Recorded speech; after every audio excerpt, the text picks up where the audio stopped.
ഞാൻ അല്ലാഹുവാണ്, നിങ്ങളെ സൃഷ്ടിച്ചവൻ ഞാനാണ്, നിങ്ങളുടെ ആവശ്യങ്ങൾ പൂർത്തിയാക്കി തരുന്നവൻ ഞാനാണ്, അതുകൊണ്ട് എന്നെ അനുസരിച്ചേ മതിയാവൂ എന്ന് അല്ലാഹു പറയുന്നില്ല.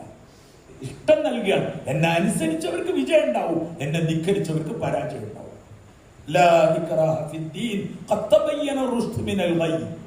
ഖുർആൻ പറയും ലാ ഇക്റാഹ ഫിദ്ദീൻ, ദീനിൽ ഒരു നിർബന്ധമില്ല. നിർബന്ധിച്ച് എല്ലാവരെയും അനുസരിപ്പിക്കണമെന്ന് അള്ളാഹു വിചാരിച്ചിരുന്നെങ്കിൽ പിന്നെ നബിമാരെ പോലും അയക്കേണ്ട ആവശ്യമില്ല. അള്ളാഹ് അതിന്റെ സിസ്റ്റമൊക്കെ അള്ളാഹ് അറിയാം. ഒരു കൽപ്പന ധിക്കരിക്കുമ്പോഴേക്കും അവന്റെ കണ്ണിന്റെ കാഴ്ചശക്തി അല്പം ഒന്ന് കുറച്ചു വെച്ചാൽ, രണ്ടാമത്തെ ധിക്കരിച്ചാൽ ഒന്നുകൂടി കുറച്ചാൽ പിന്നെ ആരും ആ പണിക്ക് നിൽക്കൂല. കാരണം കണ്ണില്ലാതെ ജീവിക്കാൻ കഴിയില്ല. ഇങ്ങനെ ഓരോ അവയവങ്ങളിലും ഇങ്ങനെ കൂട്ടലും കുറക്കലും നടത്തിയാൽ എല്ലാവരും കൃത്യമായി മസ്ജിദിലെത്തും. എല്ലാവരും അള്ളാന്റെ കൽപ്പന അനുസരിക്കും. അങ്ങനെ അനുസരിപ്പിക്കാൻ അള്ളാന്റെ നയ നിലപാടല്ല. അള്ളാഹു മനുഷ്യർക്ക് സ്വാതന്ത്ര്യം നൽകുകയാണ്.